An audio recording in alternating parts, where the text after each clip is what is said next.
Hey guys, it's Nick, and I want to talk about the latest craziness in the Evergrande saga. So, Evergrande had $82.5 million in interest due on Saturday, November 6th. That has now passed. I don't see any news about them paying it or not paying it. But I don't want to talk about bonds, I want to talk about electric cars.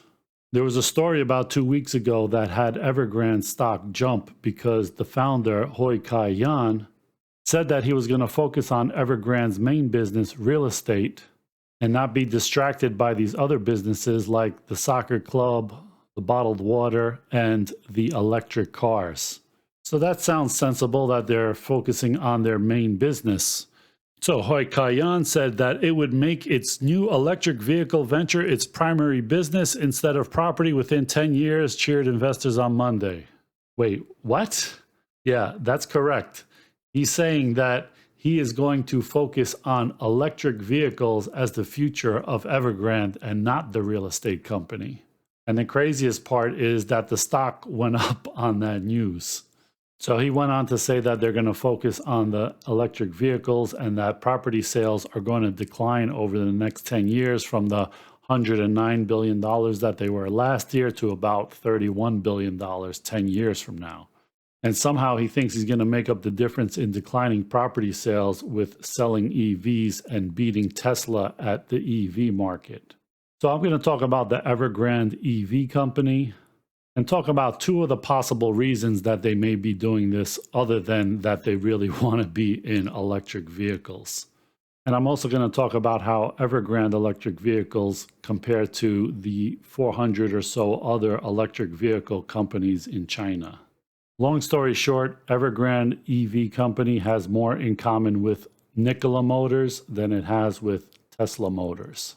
So here they say Evergrande EV Unit shares jump after chairman signals business shift.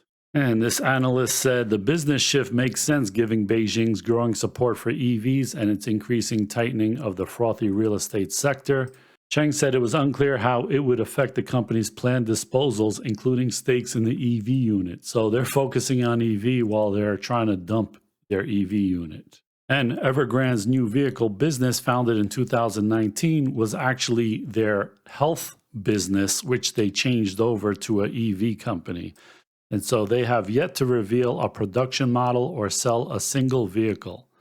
And last month, the unit warned it was still seeking new investors and asset sales, and that without either, it might struggle to pay salaries and cover other expenses. So let's look at what's going on in the EV market in China and where does Evergrande fit into all of that. China vows to consolidate its bloated electric vehicle industry, and its big three are poised to benefit. Well, I'm sure Evergrande is one of those big three, right? China's Minister for Industry and Information Technology said that the EV sector is too fragmented and in dire need of consolidation. EV companies should grow bigger and stronger. We have too many EV firms on the market right now. China's EV sector are mostly small and scattered. According to state-owned Xinhua, there are 300 EV makers in China. And since 2010, Beijing encouraged the sector's development by offering tax breaks for companies entering the market and subsidy schemes for consumers who purchase EVs. The role of the market should be fully utilized, and we encourage merger and restructuring efforts in the EV sector to further increase market concentration.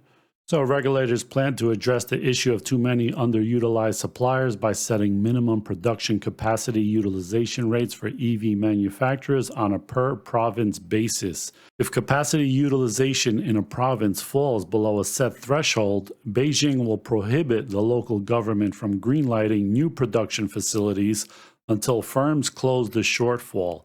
Last year, the national production capacity utilization rate averaged 53%. So there's a whole lot of EV factories, but they are underproducing their capacity. In this article, April 2021, new players are piling into the world's largest electric vehicle market, no auto experience required. So cell phone makers like Huawei and Xiaomi are getting into it, as well as ride-sharing Didi is also launching an EV business. And so they talk about Evergrande, which the Financial Times called the world's most indebted property group. Electric vehicles make up at least 10 billion of the imbalance on Evergrande's books. The conglomerate began pouring money into the sector in a bid to diversify away from a maturing property market. So they restructured their health unit in 2018 and started new energy vehicle wing in 2020. So the same year, Evergrande unveiled 6 EV models and vowed to become the world's largest EV producer within 5 years. The first model is due for release in the second half of this year. Yeah, that's not going to happen. So unlike other new entrants into the auto industry that are partnering with manufacturers, Evergrande has insisted on building its own factories, breaking ground in Shanghai, Guangdong, and East China's Anhui province so far. The Anhui factory cost roughly $4 billion, and it was announced in September 2019, but as of December last year was incomplete. And so Evergrande was acquiring companies across the EV supply chain, from battery manufacturing to charging facilities to auto designers and dealership, and Evergrande raised $3.35 billion through a share sale in January. And this article just at the end of September is saying Evergrande's struggling electric vehicle unit is a warning to other property developers. So in 2018, Hui Ka Yan vowed to outstrip market leader Tesla despite having no technology and no experience in building cars. So Evergrande NEV raised tens of billions of dollars in share sales while earning exactly $0 in car sales. And they reported a loss of $740 million in the first half of the year. So why is Evergrande and all these other companies getting into EVs? Because of this. 15 years ago, the government would promote the real estate industry as a pillar for economic growth. But as prices rose too high, the government introduced policies to cool down the market. The whole property business is a sunset sector. Real estate developers need to diversify to survive, and one way of picking industries to expand into is simply to listen to Xi Jinping. And to its credit, Evergrande did just that. Xi charted an ambitious roadmap to make China the leading producer and buyer of EVs over the coming 15 years, pledging that all vehicles sold in China after 2035 will be eco-friendly. And so a raft of supportive policy measures to meet that target sparked a boom in the domestic EV market, and in 2018, Evergrande entered the fray. So they're basically going where the money is, and along with all the hype of Tesla and other EV makers getting crazy valuations, Evergrande went public and was valued higher than Ford in April of 2021 at a peak of $87 billion, despite never having sold a car. So that's reason number one: go where the hype and the money is and the government support. But reason number two is that as an EV company, they could get land that other developers do not have access to.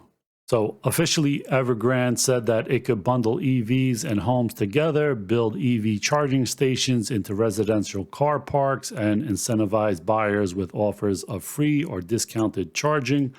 Unofficially, however, Evergrande's bid on EVs served another purpose: open access to government land. Evergrande deployed its tactic of snagging land deals alongside manufacturing pledges in the city of Nantong on the outskirts of Shanghai, where Evergrande promised to invest $2.7 billion in an EV plant in 2019. The plant hasn't been built yet, but last September, the local government auctioned a plot of residential land where it accepted bids only from companies that had invested at least $1.55 billion in local EV production. Evergrande was the only property developer that qualified and secured the land without a bidding war. So by promising to build factories in these cities, they have exclusive access to residential land where other real estate developers do not have that access. And so they can bid on these properties and be the only bidder and get it a lot cheaper. So S&P Director of Greater China Property says competition for new land allocation is so high that most developers no longer compete through standard land auctions, where land typically sells at 66% premium on its original value. Lots of developers are finding a way to get cheaper land. So this EV thing is a way for Evergrande to get cheaper residential land for their regular real estate development business. The debt-laden developer even failed to offload the loss-making EV venture to Xiaomi last month when the smartphone maker was seeking an entry into the EV space. No one wants to catch a falling knife, says Zhuang. And this Bloomberg article from April says China's electric car giant hasn't sold a vehicle yet, and now they updated it for October because of what's going on. And so they show this graph here of the market cap of Evergrande compared to General Motors, Ford, BMW, and Renault. It was higher than all of them back around April and has since fallen more than 90% from those levels. And at the Shanghai 2021 Auto Show, Evergrande had 9 models on display at one of the biggest booths, and yet they still haven't sold a car under its own brand. And in March 2019, Hui Ka Yan vowed to take on Musk and become the world's biggest maker of EVs in 3 to 5 years. But despite lofty ambitions, Hui has repeatedly pushed back car production targets. And he said deliveries aren't expected to start until sometime in 2022. Expectations for annual production capacity of 500,000 to 1 million EVs by March 2022 were also pushed back until 2025. But still, the company pushed their buoyant new forecast, 5 million cars a year by 2035. And for comparison, Volkswagen delivered 3.85 million units in China in 2020. The company is targeting mass production and delivery next year of 4 models and told investors it aims to deliver 100,000 cars in 2022. That's roughly the same amount as NIO, XPeng, and Li Auto combined. But unlike those other EV companies, the workers at Evergrande are also being asked to help sell real estate. New hires are required to undergo internal training and attend seminars that drill them on the company's property history and have nothing to do with car making.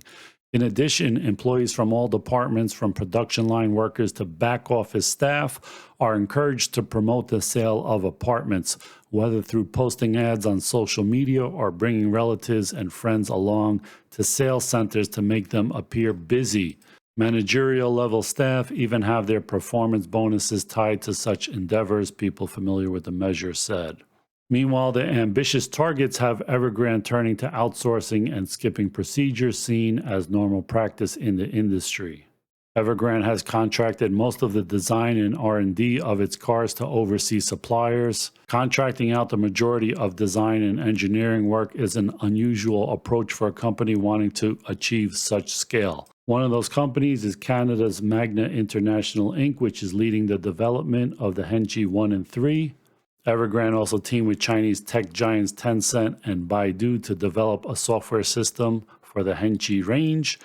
It will allow drivers to use a mobile app to instruct the car to drive via autopilot to a certain location and use artificial intelligence to switch on appliances at home while on the road. Yeah, that's just what I need. Artificial intelligence deciding to turn on my oven while I'm not at home. Sounds great. So that's a look at Evergrande's EV that they are apparently betting their future on. Is Evergrande really going to be able to distinguish itself above the other 400 EV makers in China, even though they have no real experience and no real technology of their own?